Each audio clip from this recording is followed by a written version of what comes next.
Vayamos a Mateo capítulo 7.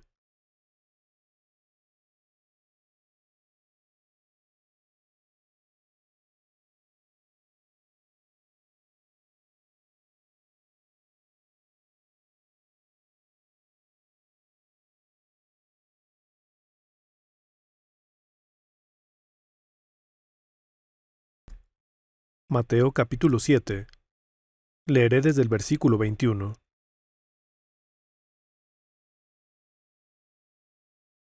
No todo el que me dice, Señor, Señor, entrará en el reino de los cielos, sino solo el que hace la voluntad de mi Padre que está en el cielo.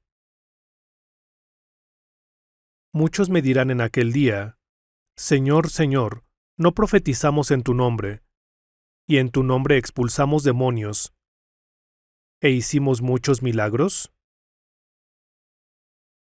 Entonces les diré claramente, jamás los conocí, aléjense de mí, hacedores de maldad. Si alguno de ustedes se dirige a Jesús como Señor y a Dios como Padre,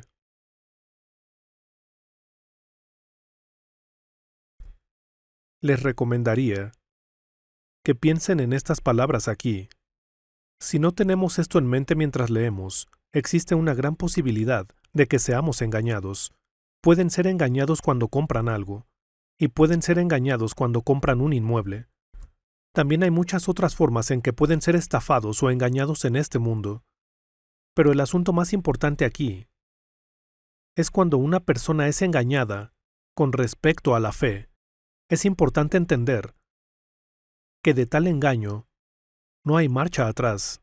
Estas palabras aquí son bastante extrañas, ¿cierto? No todo el que me dice, Señor, Señor, entrará en el reino de los cielos, sino solo el que hace la voluntad de mi Padre que está en el cielo. Jesús dijo estas palabras. Si observan aquí, dice, el que hace la voluntad de Dios que está en el cielo. Entonces, ¿en qué posición se encuentran ustedes en todo esto? Pregúntense si sus acciones en el curso de su vida en este mundo han sido de acuerdo con la voluntad de Dios. Este es un asunto que deben considerar, porque si descubren que han fallado en algún aspecto, no podrán entrar al cielo, ya que este no es un asunto que simplemente podamos pasar por alto. Necesitan preguntarse si están actuando de acuerdo con la voluntad de Dios. Esta es una pregunta en la que deben reflexionar detenidamente. Al leer la Biblia, encontrarán muchos versículos que pueden molestarlos, como cuando se les atora una espina en la garganta mientras comen pescado. Lo mismo aplica en este caso. Quizá vivan sus vidas, considerándose creyentes devotos en Jesús, y pensando que irán al cielo, pero un día, al leer la Biblia, se dan cuenta de que no pueden ir al cielo si no hacen la voluntad de Dios, y este asunto se vuelve como una espina de pescado atorada en su garganta. En la Biblia, en Hebreos capítulo 4, versículo 12, dice que la palabra de Dios es cortante, más cortante que cualquier espada de dos filos, penetra hasta lo más profundo del alma y del espíritu, hasta la médula de los huesos. La palabra de Dios primero necesita entrar en su corazón y operar en él, penetrándolo cortantemente. Cuando un cirujano toma un bisturí y corta la piel, quedan expuestas todas las enfermedades y lesiones dentro del cuerpo. De manera similar, la Biblia dice que la palabra de Dios es más cortante que cualquier espada de dos filos. Así que, necesita perforar el espíritu para poder operar toda la decadencia, inmundicia, maldad e impurezas internas, sin pasar por este tipo de cirugía. No podrán responder al verdadero tratamiento. En Proverbios capítulo 18 hay un versículo que dice, en la enfermedad, el ánimo levanta al enfermo, pero ¿quién podrá levantar el ánimo al abatido? La enfermedad del espíritu es la enfermedad del pecado que lleva al infierno. Esta enfermedad del pecado que lleva al infierno es la enfermedad del espíritu del hombre. Entonces, si su espíritu está enfermo, deben descubrir que está enfermo. Sin embargo, las personas no pueden darse cuenta de ello. Simplemente desayunan, almuerzan, cenan y por la noche duermen, como un hámster que da vueltas y vueltas en una rueda. Hacen lo mismo una y otra vez, y piensan que, al hacerlo, viven una vida buena e íntegra. Es fácil pensar de esta manera, pero las cosas no son así. Ahora leamos el versículo 22. Muchos me dirán en aquel día: Señor, Señor, ¿no profetizamos en tu nombre, y en tu nombre expulsamos demonios, e hicimos muchos milagros? Entonces les diré claramente: jamás los conocí. Aléjense de mí, hacedores de maldad.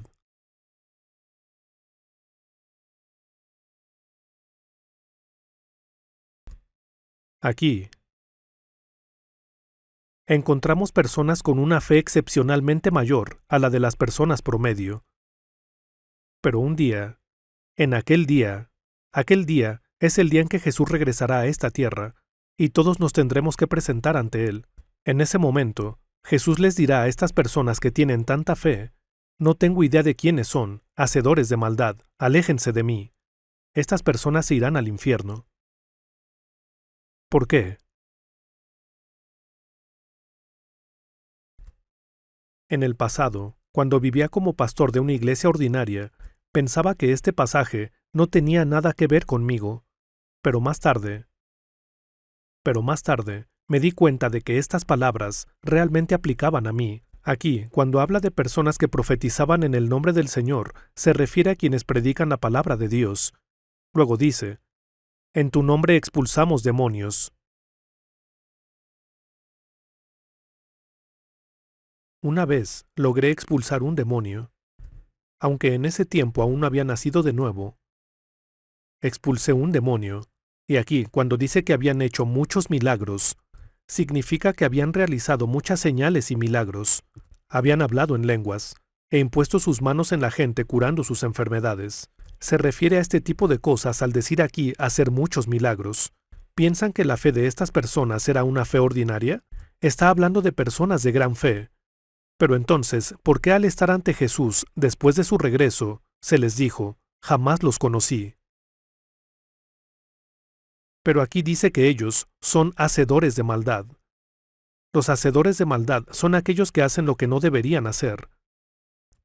Pero es extraño, ¿por qué les sucederá esto a los que en aquel día digan que han hecho muchos milagros? Dice que Jesús dirá: jamás los conocí, aléjense de mí, hacedores de maldad, y terminarán en el infierno. ¿Por qué creen que es esto? Una cosa que debemos entender aquí es que hay ocasiones en que esto se realiza a través del Espíritu Santo, y hay ocasiones en que no. Permítanme explicarles. He dicho esto antes, pero una persona se conforma de espíritu, alma y carne. Cuando Adán pecó, claro, su espíritu murió. Pero el poder de su alma también quedó limitado. Originalmente, el alma del hombre era muy poderosa. El poder está dentro del alma. En nuestra civilización moderna, desde el periodo del Renacimiento, el mundo del alma humana se ha desarrollado mucho. Entonces, con respecto al alma, el alma contiene el intelecto y varios otros poderes. Y poco a poco, estos se han desarrollado para que ahora, científicamente hablando, el hombre pueda ir a la luna y regresar, pueda construir computadoras y armas nucleares. Esta es una era de desarrollo, pero cuando el poder del alma se desarrolla místicamente, el hombre también puede curar enfermedades. Estas cosas entraron en el cristianismo. Pueden curar la enfermedad de una persona extendiendo sus manos. Incluso cosas más extrañas que esto ocurren. Estas cosas realmente suceden. Pero estas cosas no se hacen a través del Espíritu Santo. Por eso hacen maldad. Debido a que usan un proceso de la mente que combina el poder del alma y la carne, estas acciones son maldad. Si hubiera muerto en ese tiempo, cuando expulsaba demonios, me habría ido al infierno, porque yo era tal como las personas descritas aquí. Entonces, la verdad es lo que discierne entre lo verdadero y lo falso. Si no pueden hacerlo, entonces han sido engañados. En estos días, las personas que dicen que creen en Jesús acuden a las reuniones de avivamiento donde escuchan que alguien está realizando milagros y se asombran de lo que presencian allí. Pero deben tener cuidado. ¿Cuál es el verdadero problema? El problema es si la enfermedad en sus espíritus realmente ha sido sanada. Su ser interior, su espíritu, su ser pecaminoso, ¿han sido completamente liberados del pecado? ¿Han sido librados? Este es el problema. Generalmente, si no les ha sucedido esto, entonces acabarán siendo engañados. Vayamos a Mateo capítulo 13.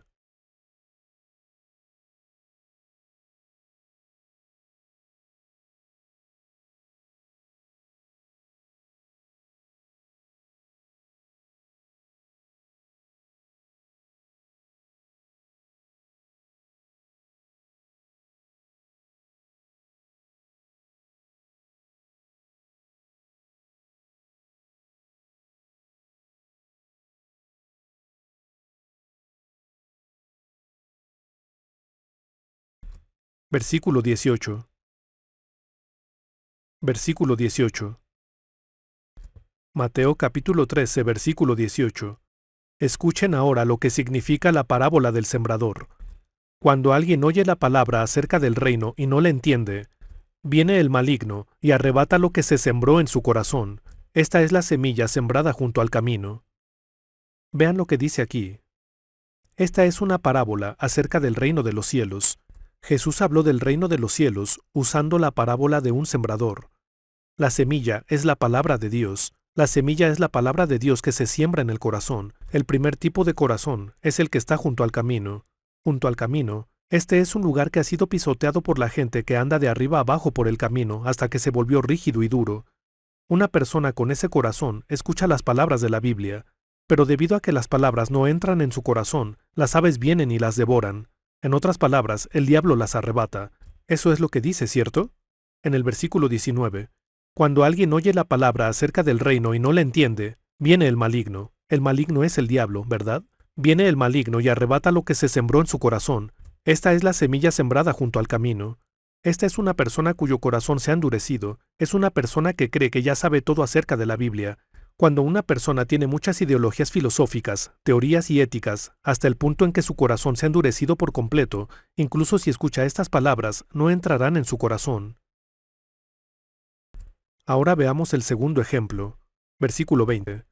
El que recibió la semilla que cayó en el suelo lleno de piedras es el que oye la palabra y de inmediato la recibe con alegría, pero como no tiene raíz, dura poco tiempo. Cuando surgen problemas o persecución a causa de la palabra, enseguida se aparta de ella. Nos encontramos con muchas personas así mientras llevamos a cabo estas conferencias. Escuchan con gran interés y alegría de corazón. Dicen que nunca habían escuchado algo así. Piensan, ahora yo también soy salvo. Pero no es una salvación verdadera. Al principio son activos. Pero luego, al surgir la más mínima dificultad, inmediatamente se apartan.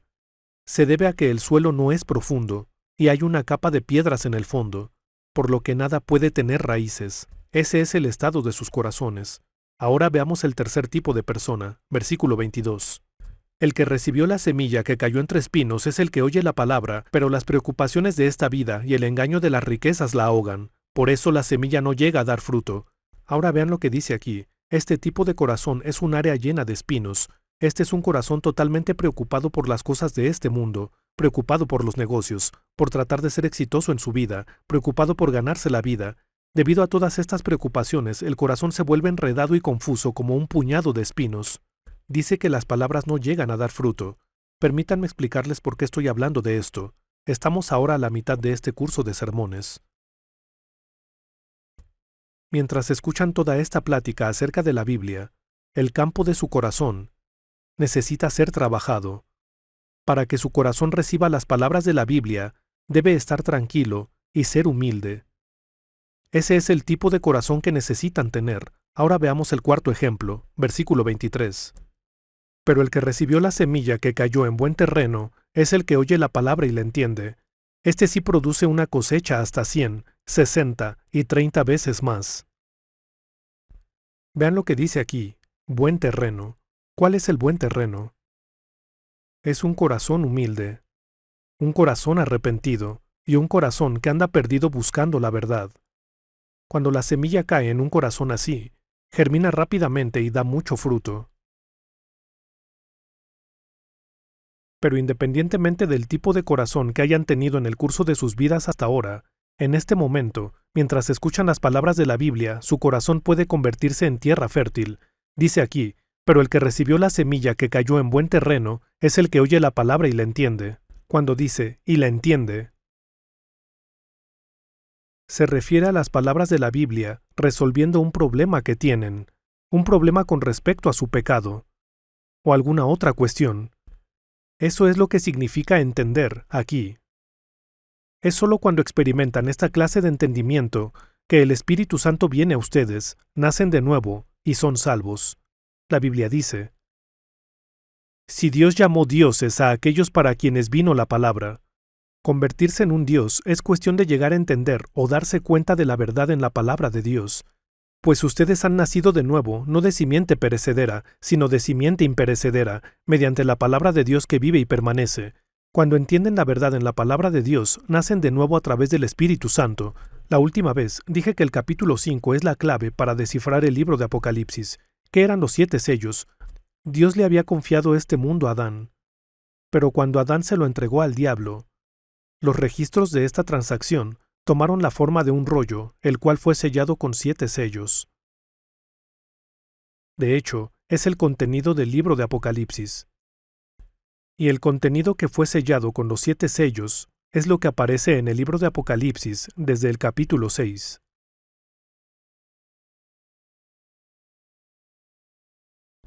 Se nos presenta una escena de Jesús pagando el precio y recuperando este mundo que había sido arrebatado por el diablo. Entonces está el primer sello, el segundo sello, y así sucesivamente. Y cada que se rompe uno de los sellos, se nos presenta una escena del juicio de este mundo, mientras se paga el precio al diablo. Les expliqué esto la última vez. En el capítulo 13, hay una bestia que sube del mar. Expliqué que esta bestia es la última de las 4 bestias de las que leímos en Daniel capítulo 7. Luego, en este mundo, estos son los 7 años de tribulación, y estos 7 años se dividirán en 2, los primeros 3 años y medio y los segundos 3 años y medio. Hablaré un poco más acerca de estos 7 años antes de continuar. En el Antiguo Testamento, Daniel capítulo 9. Daniel capítulo 9.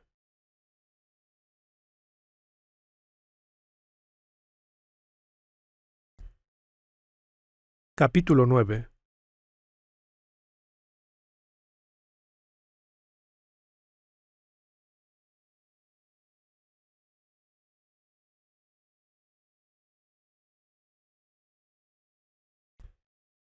Leeré desde el versículo 20.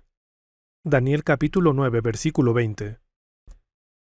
Yo seguí hablando y orando al Señor mi Dios. Le confesé mi pecado y el de mi pueblo Israel, y supliqué en favor de su santo monte. Mientras seguía orando,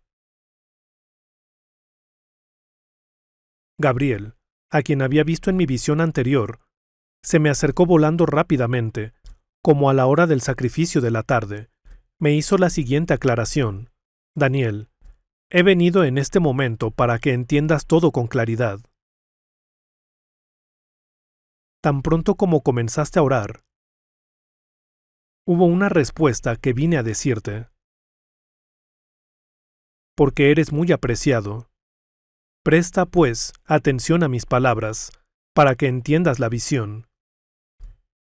Permítanme explicar el trasfondo de esto. Cerca del año 600 a.C., los israelitas fueron llevados cautivos a Babilonia. Y en ese tiempo, también fue llevado el profeta Daniel. Vivieron cautivos en Babilonia, y tiempo después vivieron bajo el dominio persa. Pero un día, mientras Daniel leía el libro de Jeremías, Se dio cuenta de que sus vidas en cautividad terminarían después de 70 años. Entonces Daniel oró a Dios, confesando sus pecados y los pecados de los israelitas, y Dios le envió al ángel Gabriel para dar a Daniel una respuesta a su oración. Este es el trasfondo de este pasaje. Entonces, Gabriel se le apareció a Daniel y dijo que había venido a traerle buenas noticias. Leamos el versículo 24. 70 semanas han sido decretadas para que tu pueblo y tu santa ciudad pongan fin a las transgresiones y pecados. Pidan perdón por la maldad. Establezcan para siempre la justicia. Sellen la visión y la profecía, y consagren el lugar santísimo. Permítanme explicarles lo que esto significa. Se había decretado un tiempo para los israelitas. Y ese tiempo era de 70 semanas. Entonces, multiplicamos 70 semanas por 7 días. Cuando una semana de 7 días hubiera pasado 70 veces, 7 por 7 es 49, entonces esto es 490. Cuando pasaran 490 días, ¿qué sucedería? Veamos aquí. 70 semanas han sido decretadas para que tu pueblo y tu santa ciudad, y esas 70 semanas llegarán a su fin, y dice que es para que pongan fin a las transgresiones. Significa que los pecados de todas las personas de este mundo llegarán a su fin. El mundo será sin pecado. Para que pidan perdón por la maldad, habrá eterna redención. Para que establezcan para siempre la justicia de Dios será revelada. Para que sellen la visión y la profecía. Todas las profecías se cumplirán. Eso es lo que está diciendo. Entonces, ¿qué son estos 490 días? En el libro de Números y en Ezequiel capítulo 4, dice que se cuenta un día por año. En ese caso son 490 años. Entonces, 490 años después, el pecado desaparecerá de este mundo, y Jesús regresará como Rey. ¿De qué está hablando? Ahora observen el versículo 25. Versículo 25. Entiende bien lo siguiente. Habrá 7 semanas desde la promulgación del decreto, desde la promulgación de este mandato, que ordena la reconstrucción de Jerusalén hasta la llegada del príncipe ungido. Luego habrá 62 semanas más. Observen lo que dice aquí. Significa que Jesús regresará 490 años después de la promulgación del decreto que ordena la reconstrucción de Jerusalén. Demos otro vistazo al libro de Nehemías en el Antiguo Testamento. Nehemías. Nehemías capítulo 2. Nehemías capítulo 2.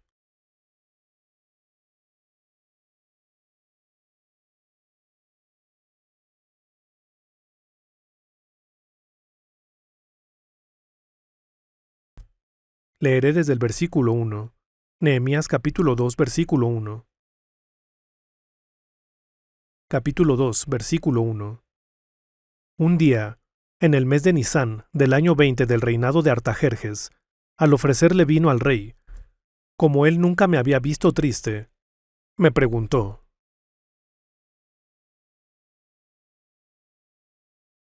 ¿por qué estás triste? No me parece que estés enfermo. Así que debe haber algo que te está causando dolor. Yo sentí mucho miedo. Y respondí al rey: que viva su majestad para siempre.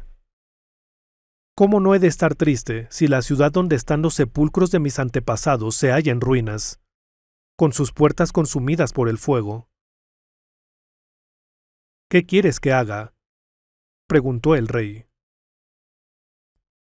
Así que oré al Dios del cielo y respondí: si a su majestad le parece bien, y si este siervo suyo es digno de su favor, le ruego que me envíe a Judá para reedificar la ciudad donde están los sepulcros de mis antepasados.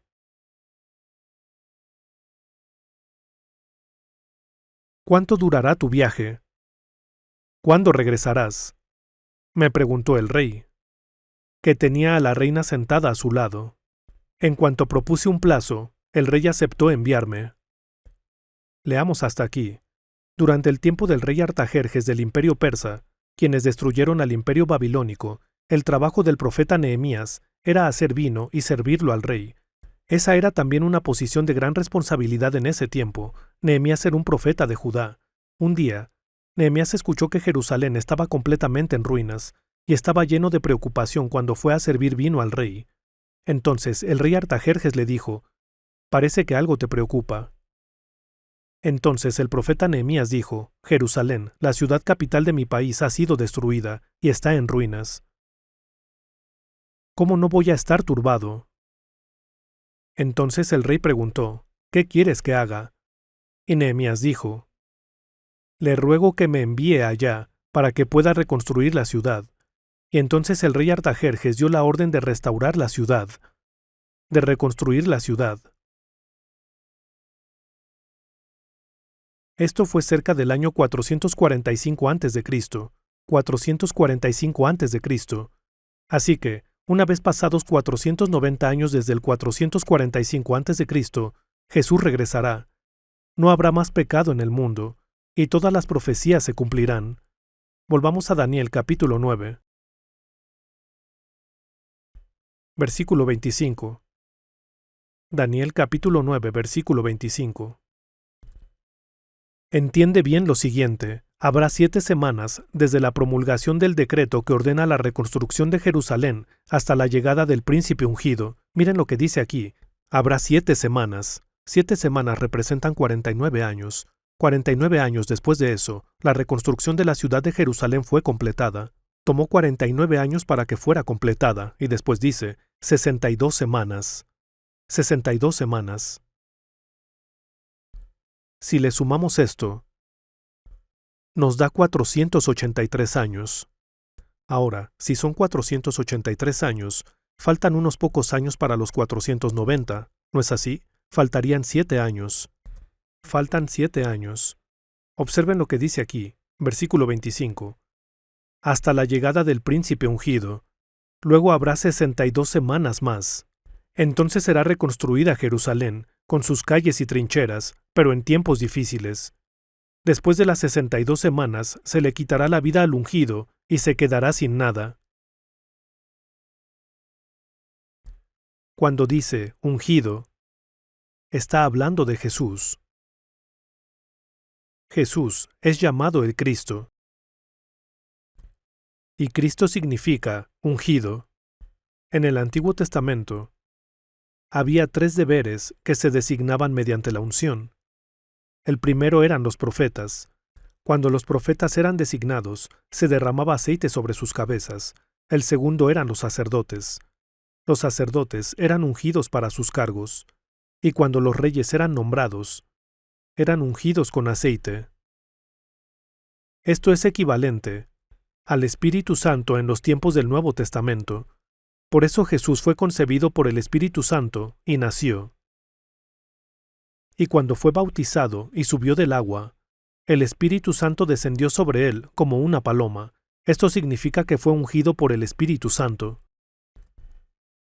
Cuando Jesús estuvo en este mundo, estuvo aquí como profeta. Y después de que Jesús fue resucitado de entre los muertos y ascendió al cielo, está allí ahora como sacerdote. Pero aquí, cuando dice, se le quitará la vida al ungido, significa que Jesús moriría en la cruz. La ciudad y el santuario serán destruidos por el pueblo de un príncipe que vendrá. El fin vendrá como una inundación. La destrucción no cesará hasta que termine la guerra. Entonces, después de la muerte de Jesús en la cruz, la historia de Israel llegó a su fin. Esto realmente sucedió en el año 70 después de Cristo, pero fue a través de la muerte de Jesús en la cruz que las cosas llegaron a su fin. Ahora, miren aquí. Este periodo forma una brecha. Es un periodo durante el cual la historia del país de Israel no existe. Entonces, ¿cuántos años nos faltan? ¿Cuántos? Después de 483 años, la historia de Israel ya no existía. Entonces, ¿cuántos años faltan para completar los 490 años? Por esta razón acontecerán estos 7 años. Ahora, veamos el versículo 27. Durante una semana ese gobernante hará un pacto con muchos. Ese gobernante es la persona a la que se refiere como 666. Está hablando del gobernante del mundo. Una semana representa 7 años. Él hará un pacto con los israelitas por 7 años. A media semana, después de 3 años y medio, pondrá fin a los sacrificios y ofrendas. Cuando dice que le pondrá fin, significa que llegará un momento en el que traicionará y atormentará a Israel. La gran tribulación ocurrirá durante los primeros 3 años y medio de la tribulación. Entonces, con respecto a estos 7 años, significa que es necesario que ocurran estos 7 años para cumplir la profecía acerca de la historia de los israelitas. Ahora vayamos a Apocalipsis capítulo 13. Apocalipsis capítulo 13, versículo 11. Apocalipsis capítulo 13, versículo 11.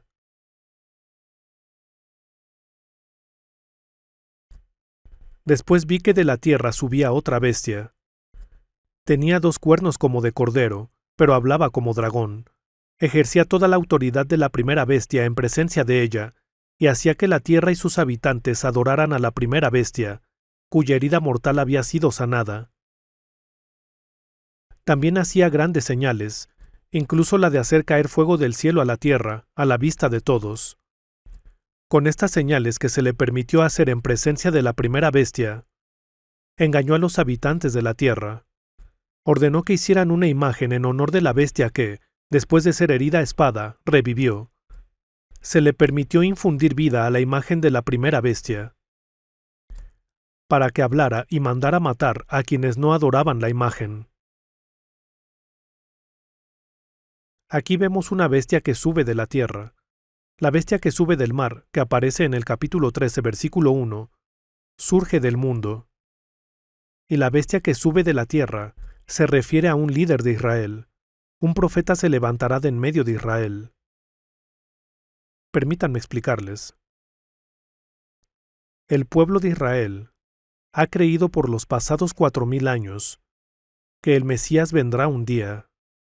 Mesías es la palabra hebrea y Cristo es la palabra griega.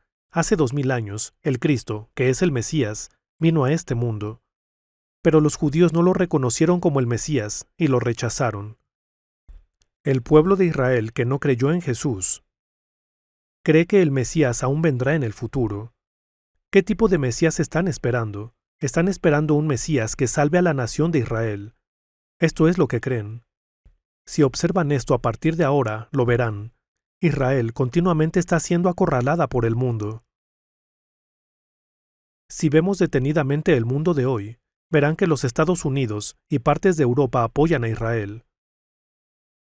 Pero la mayoría de los demás países están del lado de las naciones árabes. En un futuro, llegará el momento en que Israel estará en una situación muy difícil y crítica.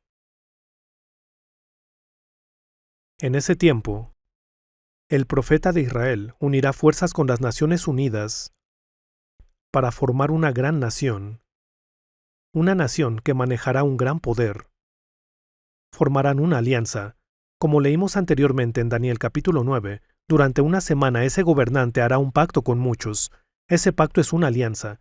Una vez que la alianza se haya formado, el falso profeta que se levantará de Israel declarará al pueblo de Israel que él es el Mesías que ha venido a salvarlos. De esto habla el pasaje que hemos estado leyendo. Leamos de nuevo desde el versículo 11. Después vi que de la tierra subía otra bestia. Tenía 2 cuernos como de cordero, pero hablaba como dragón. Hablaba como dragón, hablaba como hombre, así que hablará de forma magnífica, ¿no es así? Ejercía toda la autoridad de la primera bestia en presencia de ella, y hacía que la tierra aquí es Israel, y sus habitantes adoraran a la primera bestia, cuya herida mortal había sido sanada. Hizo que la gente adorara a la persona que murió y que revivió milagrosamente. Siguiente, el versículo 13. También hacía grandes señales, incluso la de hacer caer fuego del cielo a la tierra, a la vista de todos. Con estas señales que se le permitió hacer en presencia de la primera bestia, engañó a los habitantes de la tierra. Ordenó que hicieran una imagen en honor de la bestia que, después de ser herida a espada, revivió. Construirá una imagen gigantesca en las calles de Jerusalén. Y hará que todos la adoren. Ahora veamos el versículo 15. Se le permitió infundir vida a la imagen de la primera bestia, para que hablara y mandara matar a quienes no adoraran la imagen. Esta es una imagen hecha por el hombre, pero se le infundirá vida para que pueda hablar. Aquí dice que podrá hablar. Han pasado varios años desde que conocí este pasaje y empecé a predicar sobre él. Antes de eso, tenía mucha curiosidad sobre cómo una imagen podría hablar, pero más tarde, durante una visita a los Estados Unidos, pude ver cómo esto sería posible. Sin duda, todos ustedes saben que las computadoras hoy en día tienen una función de voz. Conocí a alguien que vivía en Hawái. Él trabajaba en el Departamento de la Marina de los Estados Unidos, y me dijo que se dedicaba a hablar con una computadora. Me dijo que mientras hablaba con la computadora, si se escuchaban cerca los pasos de alguien, la computadora anunciaba que alguien se acercaba e identificaba a esa persona. Esto era posible porque la información de esa persona había sido ingresada en la computadora. Es muy probable que incluso su información también ya haya sido ingresada en una computadora.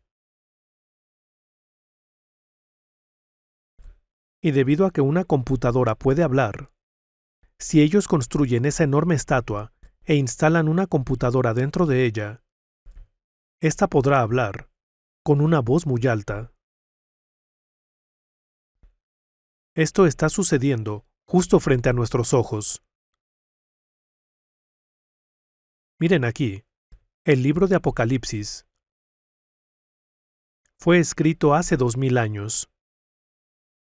Estas palabras que fueron escritas hace 2000 años, finalmente están realizándose ante nuestros ojos. Entonces, la Biblia es la verdad. Ahora veamos el versículo 16.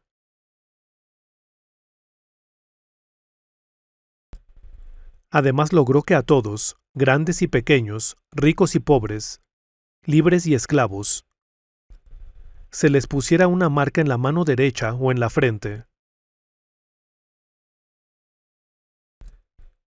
para que nadie pudiera comprar ni vender, a menos que llevara la marca, que es el nombre de la bestia, o el número de ese nombre. En esto consiste la sabiduría. El que tenga entendimiento, calcule el número de la bestia, pues es número de un ser humano. 666. Estas palabras también fueron registradas hace más de 1900 años. Y ahora estas cosas están sucediendo frente a nuestros ojos.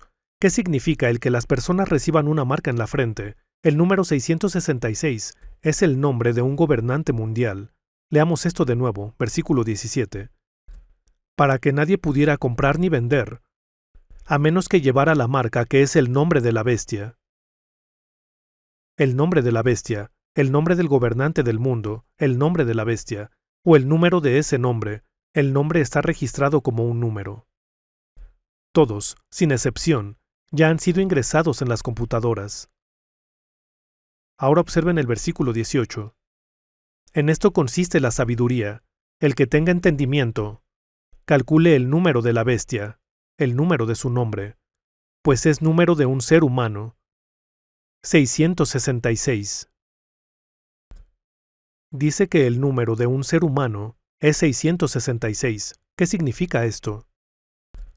Los números en la Biblia tienen ciertos significados. El número 3 es una referencia a la Trinidad de Dios, la Santísima Trinidad.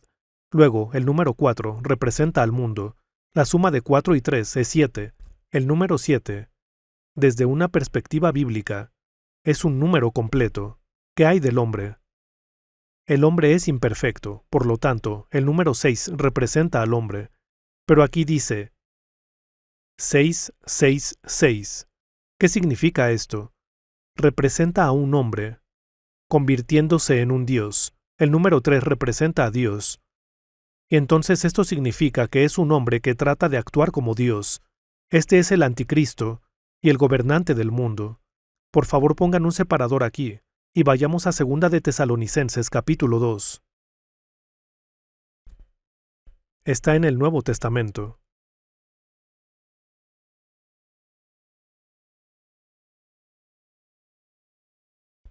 Segunda de Tesalonicenses capítulo 2.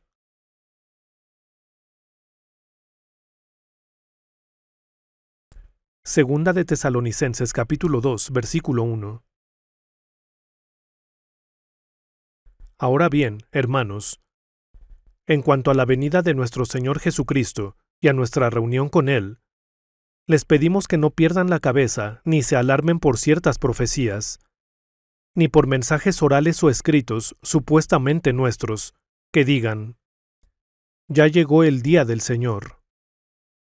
No se dejen engañar de ninguna manera, porque primero tiene que llegar la rebelión contra Dios y manifestarse el hombre de maldad. Aquí, el hombre de maldad es el anticristo, el gobernante del mundo. El hombre de maldad, el que está destinado a la destrucción. Este se opone a Dios, y se levanta contra todo lo que lleva el nombre de Dios o es objeto de adoración. Ahora, vean lo que dice aquí, hasta el punto de adueñarse del templo de Dios y pretender ser Dios. Pretende ser Dios. Esto es 666. El número 6 representa al hombre, y el 3 es Dios, por lo que 666 representa a un hombre convirtiéndose en Dios. Se adueñará del templo y dirá, soy Dios, y los israelitas lo adorarán como su Mesías. Este gobernante del mundo entrará en Jerusalén, se adueñará del templo, y pretenderá ser Dios. De eso está hablando aquí. Y su nombre es 666. Todos tendrán que recibir esta marca. Y una persona no podrá sobrevivir sin ella. ¿Por qué? Es porque no podrá comprar ni vender. Una persona no podrá comprar ni vender nada, no podrán comprar nada en absoluto. Entonces, al final, perderán su derecho a vivir.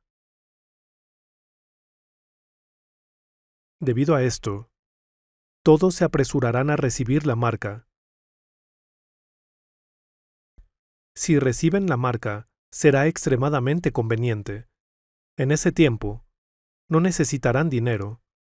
Cuando vayan a trabajar, su salario irá directamente a su cuenta bancaria, esto es, para los que tengan la marca. Luego, cuando vayan al supermercado, una vez que hayan recogido todos los artículos que necesitan, debido a que tienen la marca en la frente o en la mano, automáticamente se hará la cuenta y se cobrarán todas las compras cuando pasen frente a la computadora con su marca. Cuando vayan a algún lugar en avión, si tienen la marca en su mano derecha, todo lo que necesitarán hacer es escanear su mano y podrán abordar. La marca será su dinero. De hecho, será un tiempo muy conveniente.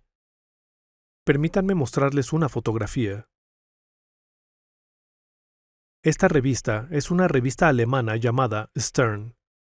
La portada de esta revista muestra un código de barras. Esto rojo es un código de barras. Hay un artículo en esta revista que trata el tema de las personas que reciben esta marca. Ahora, veamos esto. Esta revista se publicó en 1984. Si observan aquí, podrán ver que estas personas tienen códigos de barras en la cabeza. Se realizó un censo en Alemania en 1984 que incluyó 84 preguntas diferentes.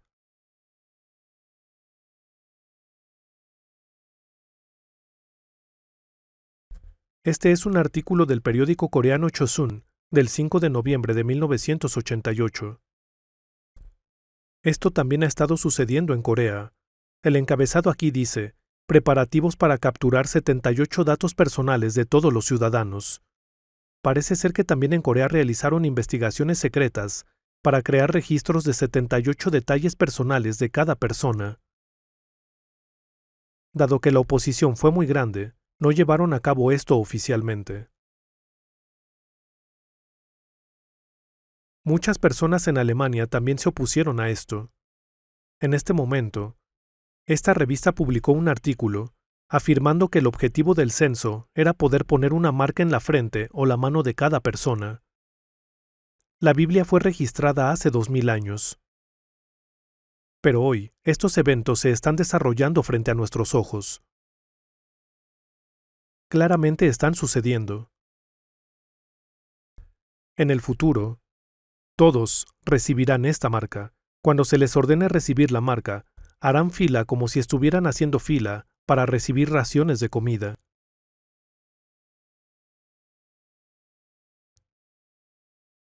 Pero hay un problema aquí. ¿Cuál es este problema? Vayamos a Apocalipsis capítulo 14.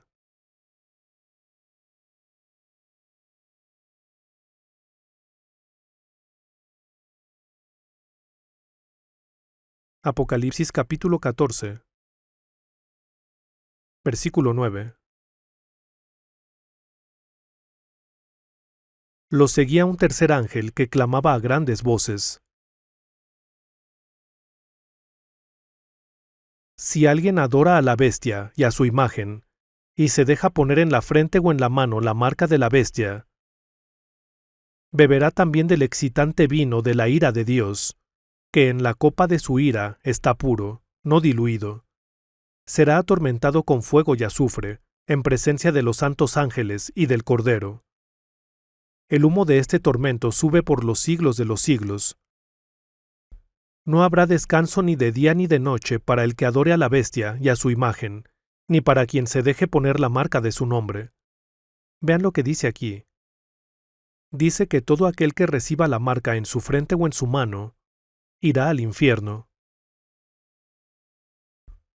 Irán al infierno. ¿Por qué? Es porque cuando reciban la marca en su frente o en su mano, esto indicará que son propiedad del 666. El 666 es el anticristo. El anticristo es quien se opone a Cristo. Es la herramienta del diablo.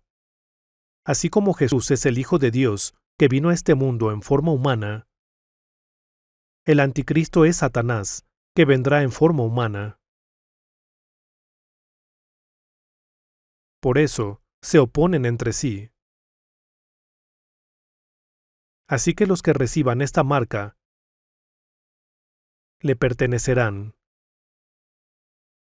Además, si no reciben la marca, no podrán sobrevivir.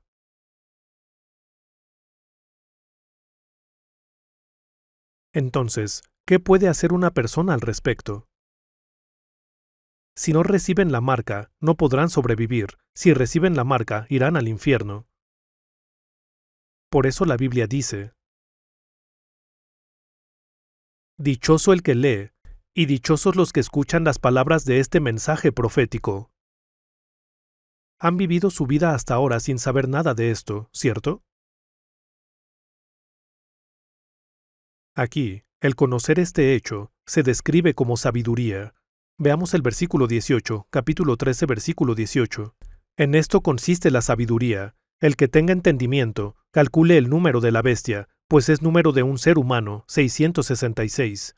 Conocer este hecho es sabiduría. Así que ahora necesitan encontrar la manera de sobrevivir sin tener que recibir esta marca. Una cosa que deben comprender es que recibir esta marca inicialmente será voluntario. ¿Por qué? Porque será muy conveniente. Y debido a que es muy conveniente, todos se acercarán voluntariamente para recibir esta marca. Pero si los invitaran a recibir esta marca, ¿lo harían?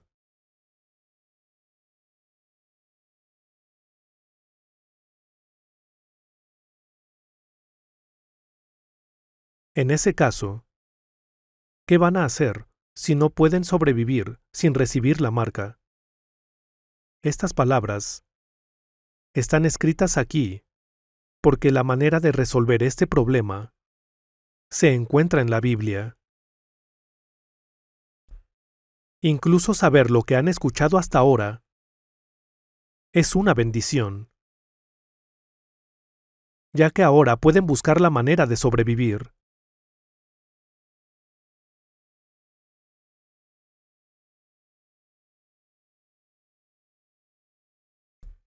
En este mundo en el que vivimos, cuando salen, hay todos esos letreros en neón parpadeando que pueden ver en calles concurridas. Todas estas cosas adormecen nuestros nervios periféricos. Su esplendor nos hipnotiza, y no podemos librarnos de esta intoxicación. Tal es la era en la que estamos viviendo. De esta manera, el diablo paraliza a las personas y las arrastra por el camino al infierno. En medio de esto, simplemente pasan por alto asuntos como los que estamos hablando aquí. Una vez fui a Japón para realizar una conferencia como esta. Mientras estaba allí, el automóvil en el que viajaba tenía una pantalla con un mapa que mostraba la ubicación actual del automóvil y nuestro destino.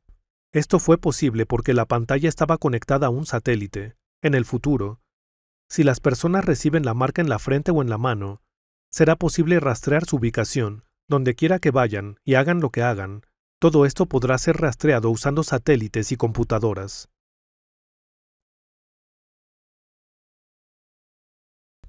Estos no son tiempos ordinarios.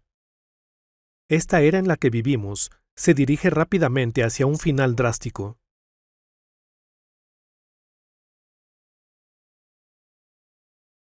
Entonces, alrededor de todo el mundo, por el poder del anticristo, el gobernante mundial podrá rastrear los movimientos de todos por medio de computadoras y la marca en la frente o la mano, la marca que todos estarán obligados a aceptar. Así controlará el mundo. Como resultado, debido a que la gente no podrá soportar esto, estallará una guerra. Vayamos a Apocalipsis capítulo 16. Capítulo 16, versículo 12.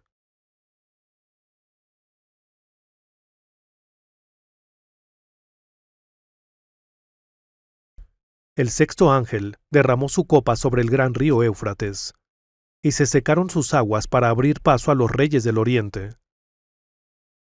Y vi salir de la boca del dragón, de la boca de la bestia y de la boca del falso profeta, 3 espíritus malignos que parecían ranas.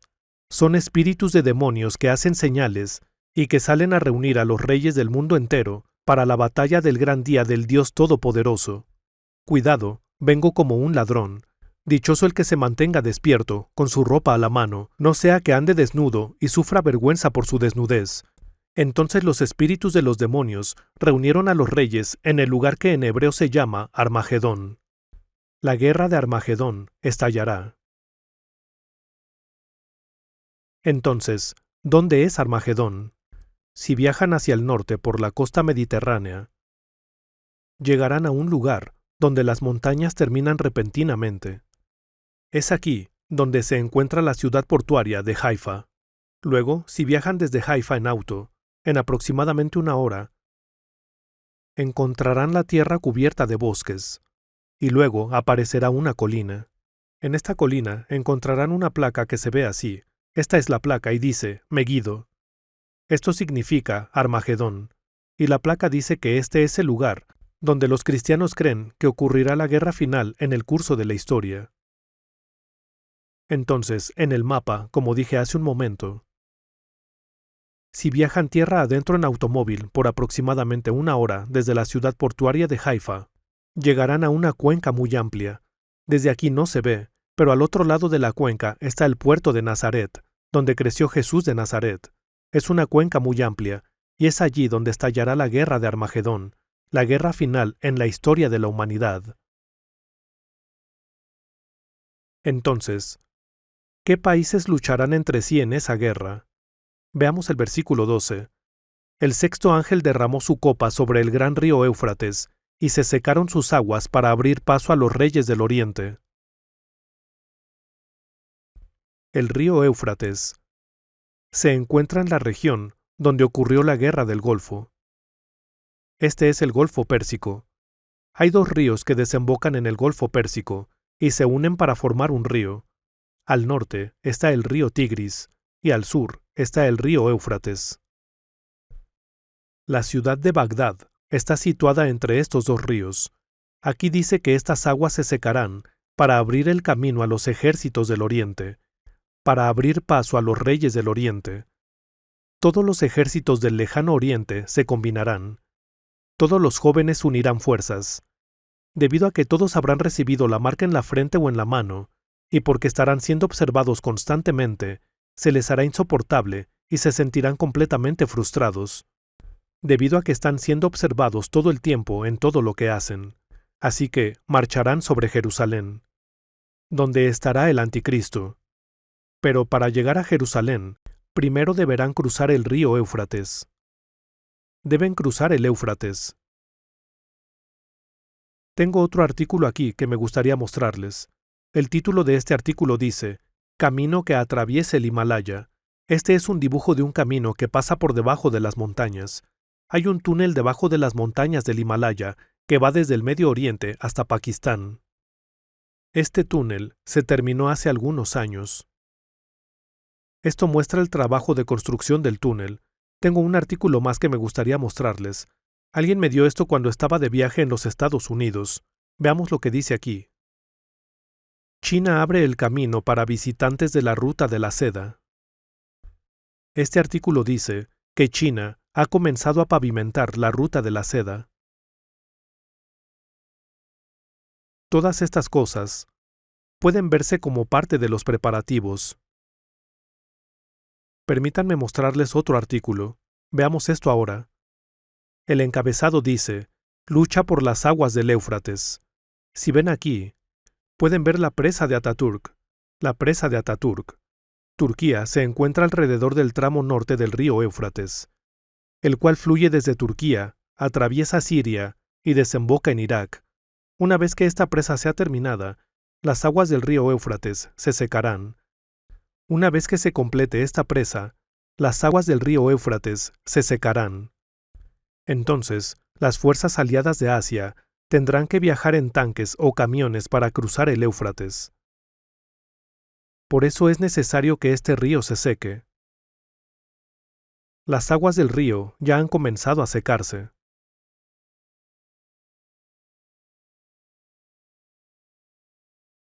Estas palabras de profecía que fueron registradas en la Biblia hace 2000 años se están cumpliendo una a una con precisión, tal y como fueron escritas. No hay ni el más mínimo error. Es como si Dios estuviera orquestando todos estos eventos, una a una. Todas estas cosas están aconteciendo. ¿No creen que debemos centrarnos en estas cosas? No podemos solo continuar llevando nuestras vidas de la forma en que lo hemos hecho hasta ahora. Regresemos a Apocalipsis capítulo 16.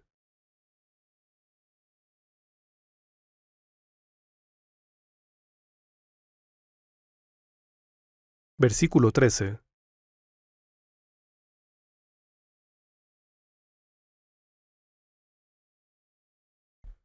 Y vi salir de la boca del dragón, de la boca de la bestia y de la boca del falso profeta, 3 espíritus malignos que parecían ranas. Son espíritus de demonios que hacen señales y que salen a reunir a los reyes del mundo entero para la batalla del gran día del Dios Todopoderoso. Veamos lo que dice aquí. Aquí tenemos al dragón, a la bestia y al falso profeta. Esta es una trinidad, la trinidad del diablo. El dragón es Satanás, la bestia es el anticristo, y el falso profeta es un líder israelí. Estos 3 forman una trinidad. Y con sus mentiras unificarán al mundo entero. Vean el versículo 14. Son espíritus de demonios que hacen señales y que salen a reunir a los reyes del mundo entero. Aquí, reyes, se refiere a las fuerzas armadas, para la batalla del gran día del Dios Todopoderoso. Entonces, cuando el anticristo escuche que las fuerzas asiáticas están en camino, hará milagros y reunirá los ejércitos de todo el mundo para luchar contra ellos. Así que, al principio, esta guerra será entre los ejércitos de Asia y los ejércitos del resto del mundo. Entonces habrá una gran cantidad de tropas luchando entre sí. Cuando la guerra esté en su punto culminante, Jesús vendrá. Dice esto en el versículo 15. Cuidado, vengo como un ladrón. Dichoso el que se mantenga despierto, con su ropa a la mano, no sea que ande desnudo y sufra vergüenza por su desnudez. ¿Qué tipo de ropas necesitan usar? Y bien, cuando la guerra llegue a su punto culminante, Jesús regresará, pero los que estén desnudos no podrán presentarse ante Él. En Isaías capítulo 61, versículo 10, dice: Me vistió con ropas de salvación. Tenemos que vestirnos con ropas de salvación. Vayamos al Antiguo Testamento, Zacarías capítulo 14.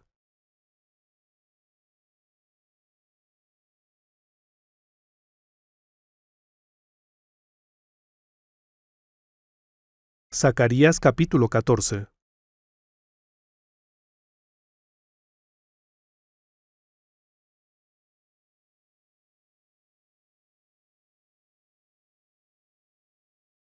Zacarías capítulo 14.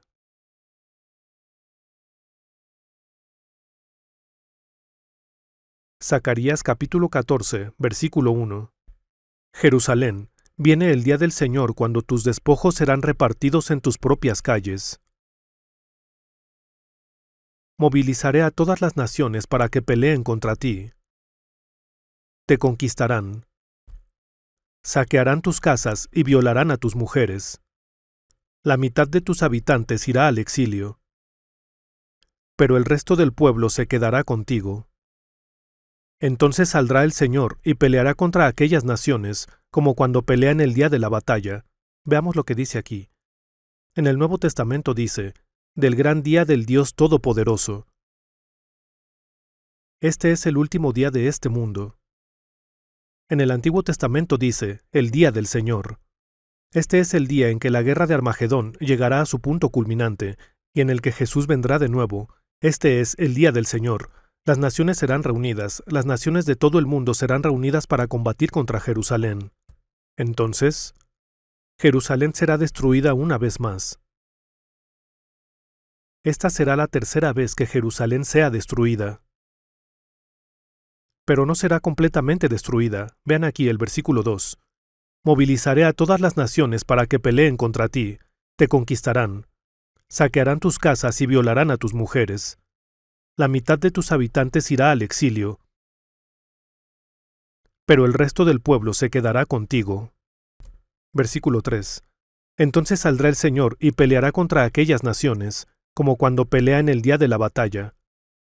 Aquí cuando dice saldrá el Señor, se refiere a la segunda venida de Jesús. El Señor en el Antiguo Testamento es Dios, que aparece en el Nuevo Testamento como Cristo. Cuando Jesús regrese, destruirá por completo a ambos ejércitos. Con esto, el juicio llegará a su fin. Los ejércitos de todo el mundo se reunirán en Jerusalén. Y cuando Jesús regrese, Él los destruirá por completo. Pongan un separador aquí en el capítulo 14 y vayamos a Apocalipsis capítulo 19.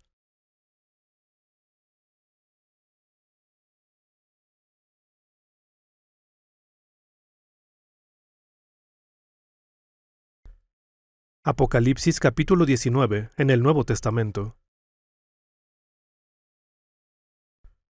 Leeré desde el versículo 11.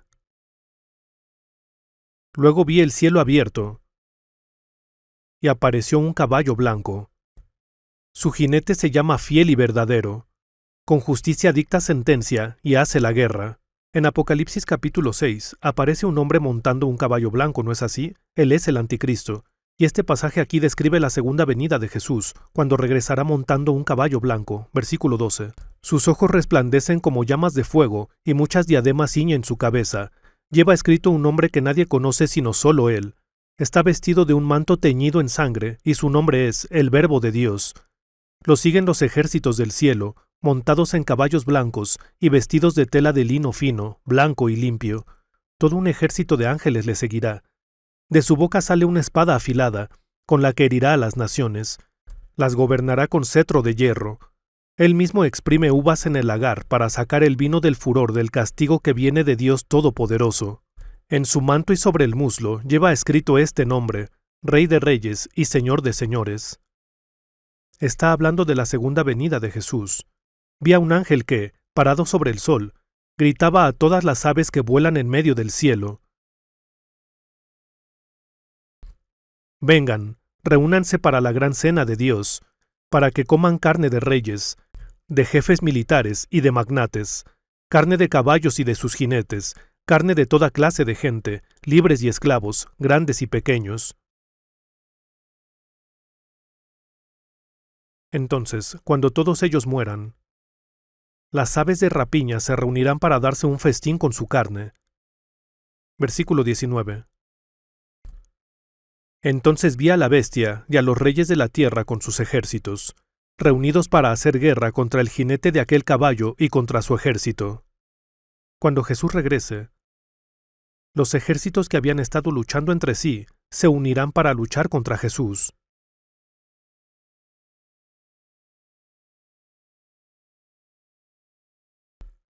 Pero, ¿acaso creen que podrán vencer al Creador de todas las cosas en los cielos y en la tierra? Versículo 20. Pero la bestia fue capturada. Este es el anticristo, ¿no es así? Junto con el falso profeta. Este es el que hacía señales en presencia de ella, con las cuales se engañaba a los que habían recibido la marca de la bestia y adoraban su imagen. Los dos fueron arrojados vivos al lago de fuego y azufre. Primero, antes que el diablo, estos dos serán arrojados al infierno, serán arrojados vivos al infierno. Los demás fueron muertos por medio de la espada que salía de la boca del que montaba a caballo. Todas las aves se saciaron devorando la carne de ellos. Capítulo 20. Vi además a un ángel que bajaba del cielo con la llave del abismo y una gran cadena en la mano. Sujetó al dragón, a aquella serpiente antigua que es el diablo y Satanás, y lo encadenó por 1000 años. Lo arrojó al abismo, lo encerró, y tapó la salida para que no engañara más a las naciones, hasta que se cumplieran los 1000 años. Después habrá de ser soltado por corto tiempo. Esto todavía no es el infierno eterno. Capítulo 20, versículo 10. El diablo, que los había engañado, será arrojado al lago de fuego y azufre, donde están también la bestia y el falso profeta. Allí serán atormentados día y noche por los siglos de los siglos. Entonces aquí el diablo es arrojado al infierno. Cuando Jesús regrese, todos los ejércitos se reunirán en Israel, pero todos serán destruidos. Entonces, ¿cuál es el significado de la tierra de Israel? Es el lugar del juicio. Es el lugar del juicio donde todos los ejércitos de todo el mundo se reunirán y serán destruidos. Por eso los israelitas están siendo restaurados en su tierra después de 2000 años. Ahora, vayamos a Zacarías capítulo 14.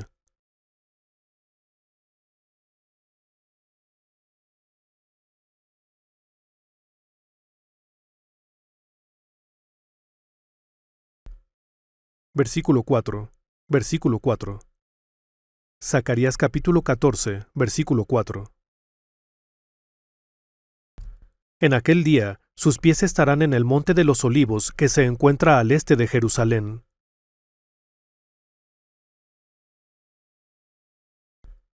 Fue desde el monte de los olivos que Jesús ascendió al cielo.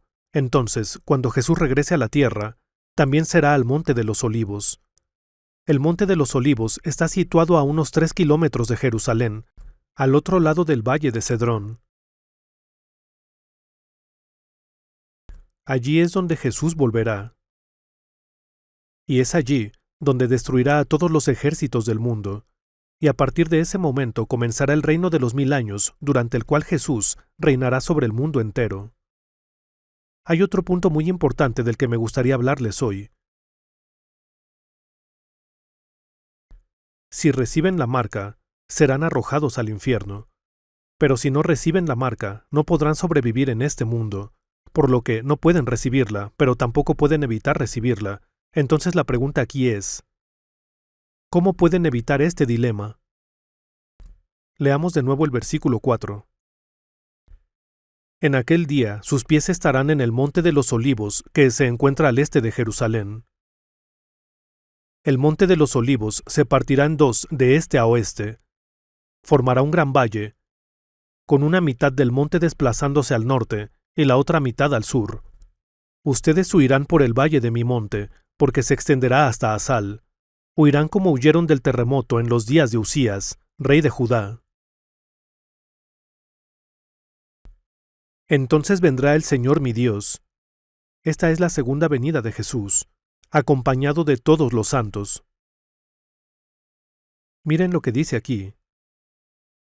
Cuando Jesús regrese, en este punto en el tiempo, la era de los gentiles llegará a su fin, y la historia actual de este mundo también llegará a su fin. Cuando todas las transgresiones y todos los pecados lleguen a su fin, y todas las profecías se hayan cumplido, comenzará el reino de los 1000 años. El reino de los 1000 años será un mundo completamente nuevo, formado por el poder creativo de Dios. Y así, la gente podrá vivir 1000 años, y allí no habrá más dolor ni sufrimiento. Incluso cuando una madre dé a luz, no tendrá dolores de parto. Cuando las personas siembren semillas, crecerán por sí solas sin ninguna ayuda y producirán grano abundante. Durante este tiempo el Señor reinará. Cuando este periodo de tiempo llegue a su fin, comenzará el mundo eterno. Pero cuando Jesús regrese, no vendrá solo. Todos los que han creído vendrán con Él. Esto es un punto clave. ¿Cómo sucederá eso? Vayamos a Primera de Tesalonicenses capítulo 3 en el Nuevo Testamento. Primera de Tesalonicenses capítulo 3.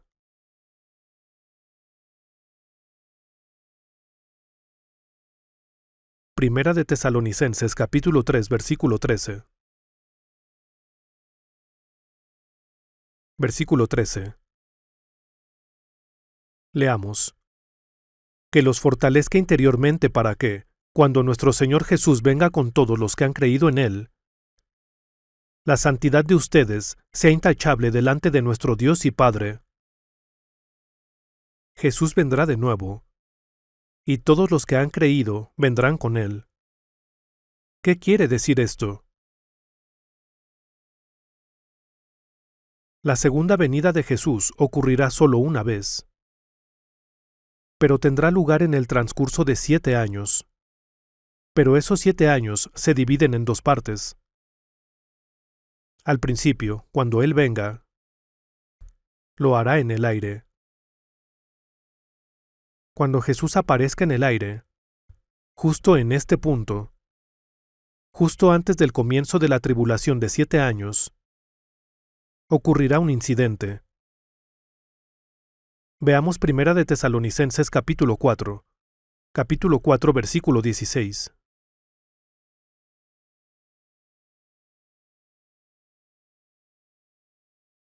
Versículo 16. El Señor mismo descenderá del cielo con voz de mando, con voz de arcángel y con trompeta de Dios, y los muertos en Cristo resucitarán primero. Vean lo que dice aquí. En este momento, cuando Jesús regrese en el aire, todas las personas que han recibido salvación, pero que han muerto en esta tierra en el curso de toda la historia de la humanidad, resucitarán de entre los muertos. Los muertos en Cristo resucitarán primero. Todos serán resucitados de entre los muertos y llevados ante Jesús. Ahora leamos el versículo 17. Luego los que estemos vivos, los que hayamos quedado, seremos arrebatados junto con ellos en las nubes para encontrarnos con el Señor en el aire. y así estaremos con el Señor para siempre. Ahora vean aquí, en este punto, las personas que son salvas y que todavía están vivas en esta tierra serán raptadas. Estos cuerpos que ahora tenemos serán transformados como si resucitaran de entre los muertos. Serán transformados en cuerpos espirituales.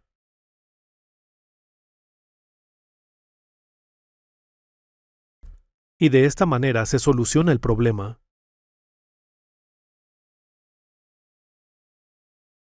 El problema se soluciona sin tener que recibir la marca. Piénsenlo. Nuestros cuerpos actuales no son perfectos. Se enferman, se cansan y mueren. Este es un cuerpo temporal e imperfecto. En ese tiempo, nuestros cuerpos serán perfeccionados. Serán transformados en cuerpos inmortales, en cuerpos que no se cansarán. Y en este estado seremos arrebatados para recibir al Señor en el aire. Entonces, podrán sobrevivir sin recibir la marca.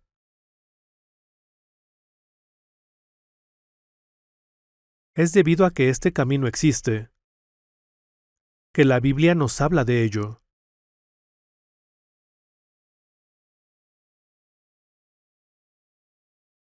Pero, esto no le sucederá a cualquiera, solo a los que son salvos. Luego, comenzarán los 7 años de tribulación. Pero esos 7 años son un periodo de juicio en el mundo de los que no son salvos.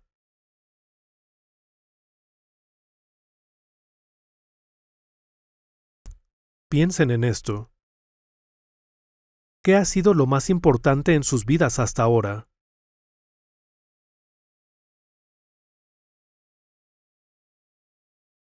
¿Hay algo más importante que este asunto?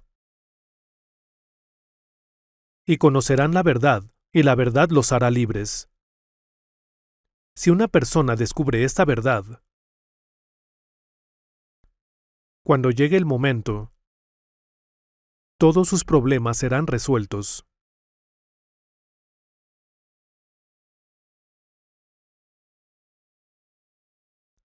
Vayamos a 2 de Tesalonicenses capítulo 2.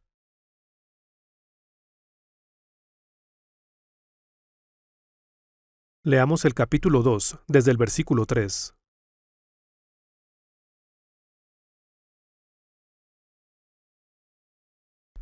No se dejen engañar de ninguna manera, porque primero tiene que llegar la rebelión contra Dios y manifestarse el hombre de maldad, el que está destinado a la destrucción. Este se opone y se levanta contra todo lo que lleva el nombre de Dios o es objeto de adoración, hasta el punto de adueñarse del templo de Dios y pretender ser Dios. Este es el anticristo, ¿no es así? Dice que el anticristo pretenderá ser Dios. Versículo 5. ¿No recuerdan que ya hablaba de esto cuando estaba con ustedes? Bien saben que hay algo que detiene a este hombre, a fin de que él, se refiere al 666, se manifieste a su debido tiempo. Veamos lo que dice aquí. Cuando llegue el momento, mostrará sus verdaderas intenciones. Dice, hay algo que detiene a este hombre, a fin de que él se manifieste a su debido tiempo. Algo lo está deteniendo, impidiéndole revelar que es el anticristo.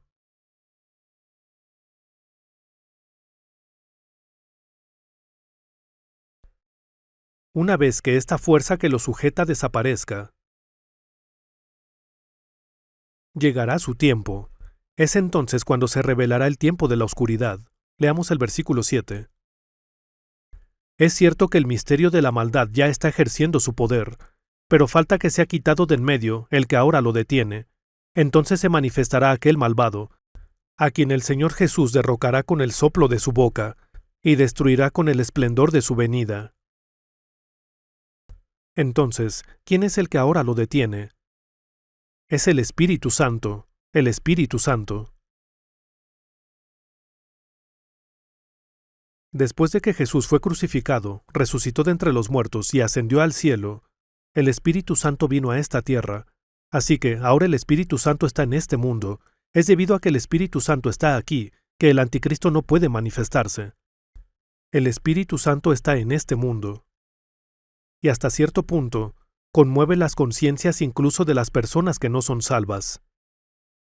Pero, en estos días, el poder del mal se está esparciendo con una gran fuerza. Por esto hay tantos crímenes atroces en estos días. Los niños son secuestrados, hay casos de agresión sexual, robo e incendios provocados. Todo está fuera de control. El Espíritu Santo está en este mundo, pero el mal ahora se está esparciendo con una fuerza tremenda. Y en un momento determinado, el Espíritu Santo se irá. Entonces, a este periodo se le conoce como la era de la gracia. La era de la gracia. Así que, 2 de Corintios capítulo 6 dice, les digo que este es el momento propicio de Dios, hoy es el día de salvación. Incluso ahora, el Espíritu Santo también está trabajando en su corazón, pero el Espíritu Santo necesita entrar en su espíritu. Su alma puede ser conmovida por la emoción, pero es solo cuando el Espíritu Santo entra en sus espíritus que nacen de nuevo. No es suficiente solo ser conmovidos por el Espíritu Santo. El Espíritu Santo debe entrar en sus espíritus. Vayamos a Efesios capítulo 4.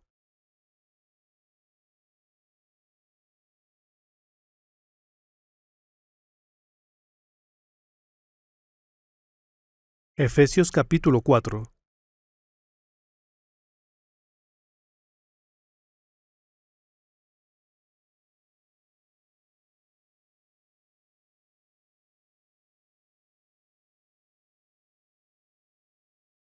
Versículo 30. Efesios capítulo 4, versículo 30. Por favor, repitan después de mí. No agravien al Espíritu Santo de Dios, con el que fueron sellados para el día de la redención. Para el día de la redención. Este es el día de la redención, el día del rapto. Vean lo que dice aquí. Una persona que ha recibido el Espíritu Santo no recibirá la marca de Satanás. Vayamos a Efesios capítulo 1. Versículo 13. Versículo 13. En él también ustedes, cuando oyeron el mensaje de la verdad, el evangelio que les trajo la salvación, y lo creyeron, fueron marcados con el sello que es el Espíritu Santo prometido. Fueron marcados con el sello. Vean lo que dice. Con el sello que es el Espíritu Santo prometido. Si han oído y creído, y recibido el sello que es el Espíritu Santo prometido, entonces no tienen que recibir la marca del diablo. Así que, mientras el Espíritu Santo esté en este mundo, es el tiempo de la gracia, el tiempo de la salvación. Así que no deben perder esta oportunidad. No sabemos cuándo terminará este tiempo. En ese momento, el Espíritu Santo se irá, y cuando el Espíritu Santo se vaya, aquellos que han sido sellados con el Espíritu Santo simplemente se irán. Los que sean sellados con el Espíritu Santo serán transformados y se irán.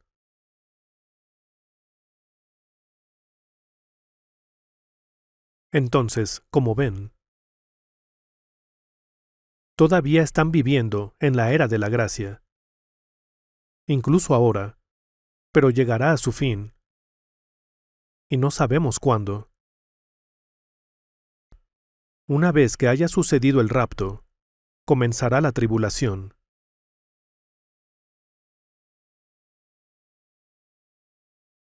Mientras viven en este mundo, no importa cuán urgente o grande sea el problema que estén enfrentando, no puede haber un problema mayor que este. Han estado escuchando estos estudios de la Biblia, y les he presentado evidencia para demostrar que toda la Biblia es verdad. Por supuesto, nuestro tiempo es limitado, por lo que solo he podido cubrir algunos de los puntos más importantes, pero no ha habido nada que no sea cierto, ¿verdad?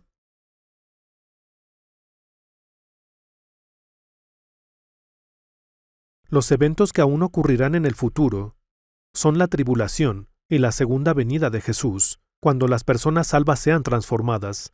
Eso sucederá en el futuro, y no sabemos cuándo pasará, pero hemos visto que otros asuntos son ciertos. Entonces, ¿serán las únicas cosas que no son ciertas en la Biblia? Si tratan de escuchar el Evangelio, para que en algún momento se den cuenta de esta verdad y experimenten el nacer de nuevo, evitarán la tribulación, porque se irán con el Espíritu Santo. Luego, mientras se encuentren con Jesús en el aire, este mundo atravesará dificultades atroces durante un periodo de 7 años. Por favor, no escuchen esta conferencia de la Biblia sin pensar bien en el contenido. No la tomen a la ligera. Este es un asunto que está estrechamente relacionado con su destino eterno. Vamos a orar.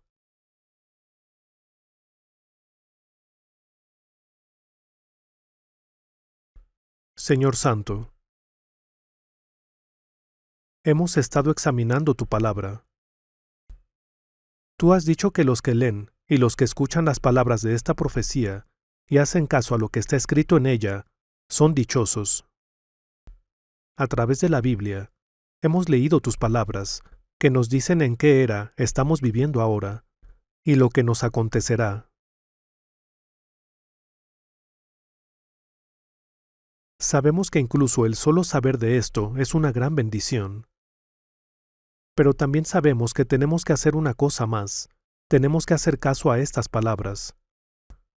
Nuestros corazones están sordos y endurecidos, de modo que, aunque oímos tu palabra, algunos tenemos el corazón como la tierra junto al camino, otros como el suelo lleno de piedras, y algunos tienen el corazón enredado entre espinos. Así que, incluso cuando escuchamos pasajes como estos de la Biblia, nuestros corazones no se conmueven mucho. Y puede ser que nuestros corazones estén completamente endurecidos. Oramos para que nos guíes y que el Espíritu Santo se apodere del corazón de cada uno de nosotros, transformando nuestro corazón en buen terreno, para que podamos realmente darnos cuenta de la verdad en tu palabra y experimentar el nacer de nuevo, para que podamos entrar en el cielo. Oramos para que nos guíes en todas estas cosas y bendigas el resto del tiempo que tenemos juntos. Oramos en tu nombre. Amén.